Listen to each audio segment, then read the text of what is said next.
கல்வியை மறுபரிசீலனை செய்தல், தொழிற்சாலையால் உருவாக்கப்பட்ட மனங்கள் முதல் சுயமாக கற்றவர்கள் வரை அனைவருக்கும் மாலை வணக்கம். இன்று நம் சமூகத்தில் ஆழமாக பதிந்துள்ள, ஆனால் அரிதாகவே கேள்விக்குள்ளாக்கப்படும் கல்வி முறை பற்றி நான் உங்களிடம் பேச விரும்புகிறேன். ஆனால் அதற்குள் செல்வதற்கு முன் காலப்போக்கில் ஒரு படி பின்வாங்குவோம். 300 ஆண்டுகளுக்கு முன்பு பேரரசுகள் பரந்த கண்டங்களை ஆண்ட உலகில் பிரிட்டிஷ் பேரரசு உலகம் முழுவதும் பரவி இருந்ததை கற்பனை செய்து பாருங்கள். உலகம் காலனித்துவ சகாப்தத்தில் இருந்தது. திறமையான நிர்வாகத்தின் தேவை உச்சத்தில் இருந்தது. பேரரசுக்கு அடிப்படை வழக்கமான பணிகளை திறமையாக தாமதமின்றி செய்யக்கூடிய நபர்கள் தேவைப்பட்டனர்.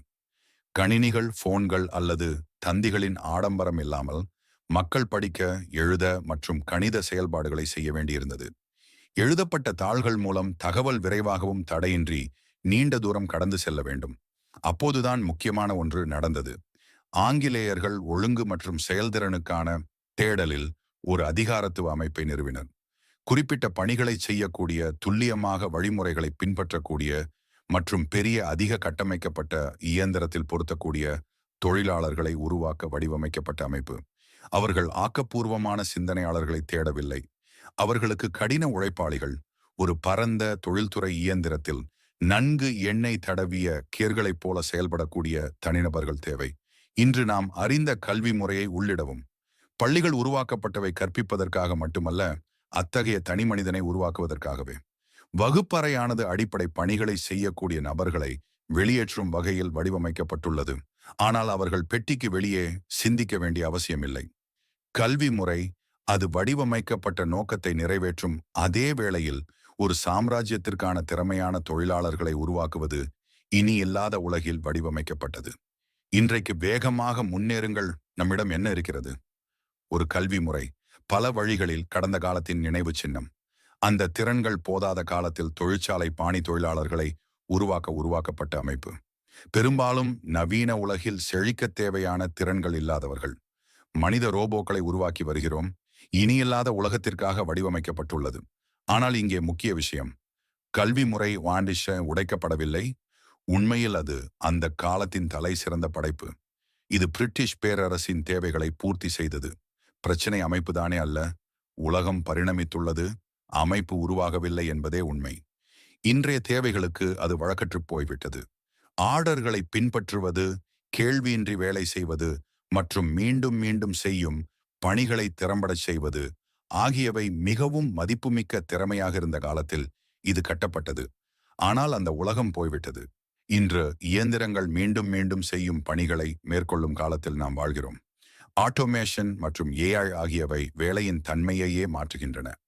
உண்மையில் ஒரு காலத்தில் மிகவும் மதிப்புமிக்கதாக இருந்த திறன்கள், உண்மைகளை மனப்பாடம் செய்வது, உங்கள் தலையில் கணித செயல்பாடுகளை செய்வது, கடுமையான வழிமுறைகளை பின்பற்றுவது இனி போதாது. இன்றைய உலகம் படைப்பாற்றல், விமர்சன சிந்தனை மற்றும் சிக்கலை தீர்க்கும் திறன் ஆகியவற்றை கோருகிறது. எனவே நாம் என்ன செய்ய முடியும்? தனிமனிதன் மீது நாம் கவனம் செலுத்த வேண்டும். கல்வியின் எதிர்காலம் மாணவர்களுக்கு என்ன சிந்திக்க வேண்டும் என்பதை கற்பிப்பதில் இல்லை. அது அவர்களுக்கு எப்படி சிந்திக்க வேண்டும் என்பதை கற்பிப்பதாகும். மாணவர்கள் தாங்களாகவே கற்கவும், அவர்களின் ஆர்வத்தை பின்பற்றவும், யோசனைகளை ஆராயவும், தற்போதைய நிலையை சவால் செய்யவும் ஊக்குவிக்கப்படும் சூழலை உருவாக்குவது. ஒவ்வொரு கற்பவரையும் தனித்துவமாக அவர்களின் சொந்த பலம், ஆர்வங்கள் மற்றும் ஆற்றலுடன் அங்கீகரிக்கும் அமைப்பு நமக்கு தேவை. சுய இயக்க கற்றலை ஆதரிக்கும் ஒரு அமைப்பு. இதில் மாணவர்கள் செயலற்ற தகவல்களை பெறுபவர்கள் மட்டுமல்ல, தங்கள் சொந்த கல்வியில் செயலில் பங்கேற்பவர்கள். இந்த அமைப்பில் மாணவர்கள் மாற்றத்தின் வேகம் முன்னோடி இல்லாத வகையில் உலகிற்கு செல்ல கருவிகள் வழங்கப்படுகின்றன. மாணவர்களை எதிர்காலத்திற்கு தயார்படுத்தும் ஒரு அமைப்பு நமக்கு தேவை. பணிகளை செய்வதில் மட்டும் திறமையான தொழிலாளர்களாக அல்ல, மாறாக சிந்தனையாளர்கள், கண்டுபிடிப்பாளர்கள் மற்றும் சிக்கலை தீர்ப்பவர்கள். ஒரு புதிய உலகின் சிக்கல்களை புதுமைப்படுத்தவும், ஒத்துழைக்கவும் மற்றும் வழிநடத்தவும் முடியும். கல்வியின் எதிர்காலம் உண்மைகளை மீட்டெடுப்பது அல்ல, தகவல்களை மனப்பாடம் செய்வது எப்படி என்பதை மாணவர்களுக்கு கற்பிப்பது அல்ல, எப்படி விமர்சன ரீதியாக சிந்திக்க வேண்டும், எப்படி ஒத்துழைக்க வேண்டும், எப்படி புதுமைப்படுத்த வேண்டும் என்பதை அவர்களுக்கு கற்பிப்பது.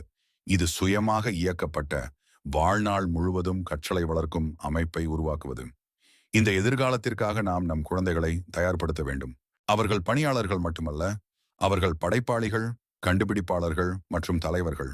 இயந்திரங்கள் மற்றும் செயற்கை நுண்ணறிவு நிறைந்த உலகில் அவர்கள் செழிக்கக்கூடிய எதிர்காலம், அவர்களின் மனித படைப்பாற்றல், தகவமைப்பு மற்றும் நுண்ணறிவு ஆகியவை அவர்களை தனித்து நிற்கும் விஷயங்களாக இருக்கும்.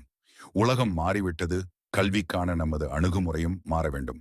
தொழிற்சாலை தொழிலாளர்களுக்காக கட்டமைக்கப்பட்ட அமைப்பிலிருந்து துருவப்படுத்தப்பட்ட அமைப்பிற்கு மாற வேண்டிய நேரம் இது.